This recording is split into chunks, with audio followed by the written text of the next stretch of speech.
Assalamualaikum warahmatullahi wabarakatuh. Halo semuanya, kami dari kelompok 5 akan menyampaikan dan menjelaskan hasil kerja kelompok kami, yaitu modul 2 dengan judul Dasar-dasar fonologi dan morfologi dalam bahasa Indonesia. Adapun tujuan pembelajaran, kegiatan belajar 1, dasar-dasar fonologi dalam bahasa Indonesia. Kegiatan belajar 2, dasar-dasar morfologi dalam bahasa Indonesia. Yuk simak sampai akhir ya. Kegiatan belajar 1, dasar-dasar fonologi bahasa Indonesia. Fonologi adalah cabang ilmu linguistik atau ilmu bahasa yang mempelajari bunyi-bunyi bahasa, yaitu bagaimana bunyi-bunyi itu dihasilkan, diatur, digunakan untuk membedakan makna dalam suatu bahasa. Fonetik.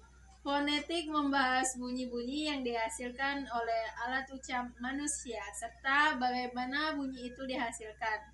Untuk alat ucap yang berperan ada 3 dalam menghasilkan bunyi bahasa. 1. Sumber tenaga. 2. Pita suara. 3. Perubahan bentuk suara. Bagian B, vokal dan konsonan. Vokal adalah huruf yang menghasilkan suara terbuka A, I, U, E, O. Sedangkan konsonan adalah huruf yang menghasilkan suara tertutup saat diucapkan. Semua huruf selain vokal yaitu B, C, D, F, G, H, J, K, L, M, N, P, Q, R, S, T, W, X, Y, dan Z. Contoh, apel, A dan E adalah vokal, sedangkan P dan I adalah konsonan. Vokal, huruf yang membuat aliran udara keluar dari mulut tanpa hambatan. Contoh, dalam kata mata, A dan A adalah vokal. Konsonan, huruf yang menghasilkan dengan menghambat aliran udara di mulut menggunakan bibir, lidah, dan gigi. Contoh dalam kata mata, M dan T adalah konsonan. Kegiatan belajar 2, dasar-dasar morfologi dalam bahasa Indonesia. Morfologi merupakan bagian dari tata bahasa yang membahas bentuk-bentuk kata. Unsur pembentuk kata dapat dibedakan menjadi 2, yaitu unsur bebas dan unsur terikat. Unsur bebas dan unsur terikat bisa juga disebut dengan morfem. Morfem terbagi menjadi 2 macam. Yang pertama yaitu morfem bebas dan yang kedua yaitu morfem terikat. Apa itu morfem bebas? Morfem bebas adalah morfem yang berdiri sendiri sebagai kata yang bermakna. Contohnya rumah, kerja, tidur, bapak, ibu, itu adalah contoh dari morfem bebas. Yang kedua yaitu morfem terikat. Morfem terikat adalah morfem yang tidak bisa berdiri sendiri atau yang belum memiliki arti seperti imbuhan. Contohnya pe, der, di, ber, itu adalah contoh dari morfem terikat. Morfem terikat juga itu terbagi menjadi 2 macam. Yang pertama yaitu morfem terikat morfologis dan yang kedua yaitu morfem terikat sintaksis. Apa itu morfem terikat morfologis? Yaitu morfem yang melekat pada kata dasar. Contohnya menulis. Me itu adalah imbuhan dan tulis itu adalah kata dasar.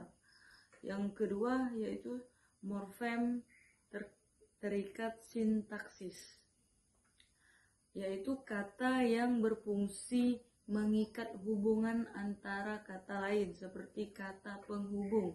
Contohnya dan, yang, atau tetapi.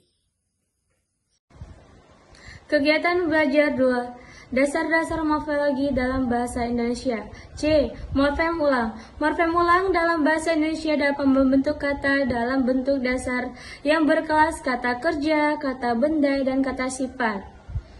Di samping itu, morfem ulang ada juga yang berkombinasi dengan morfem imbuhan dalam membentuk suatu kata. Misalnya, dengan ke-an, ke-kuning-kuningan, ke-biru-biruan, dan lain-lain. Dengan se-nya, misalnya, sebaik-baiknya, sekuat-kuatnya, dan lain-lain. Dan dengan an, misalnya, orang-orangan, rumah-rumahan, dan lain-lain. Morfem majemuk. Kata majemuk diklasifikasikan dalam 3 kelompok sebagai berikut. Untuk kelompok pertama itu seperti kambing hitam, meja hijau, hidung belang, putri malu, dan lain-lain. Kelompok kedua seperti rumah makan, sapu tangan, kamar kecil, mata air, dan lain-lain. Kelompok ketiga seperti tua renta, muda belia, kang, dan lain-lain. Morfem terikat sintaksis. Morfem sintaksis adalah morfem dasar yang tidak mampu berdiri sendiri. Sebagai kata, hal ini dapat dilihat dalam kalimat berikut. Every yang menulis dan menjual buku ini. Dalam kalimat di atas, belum bisa berdiri sebagai kata karena tidak mengandung makna tersendiri. Gejala seperti inilah yang tergolong morfem terikat sintaksis. Baik teman-teman, sekian dari kelompok kami. Wassalamualaikum warahmatullahi wabarakatuh.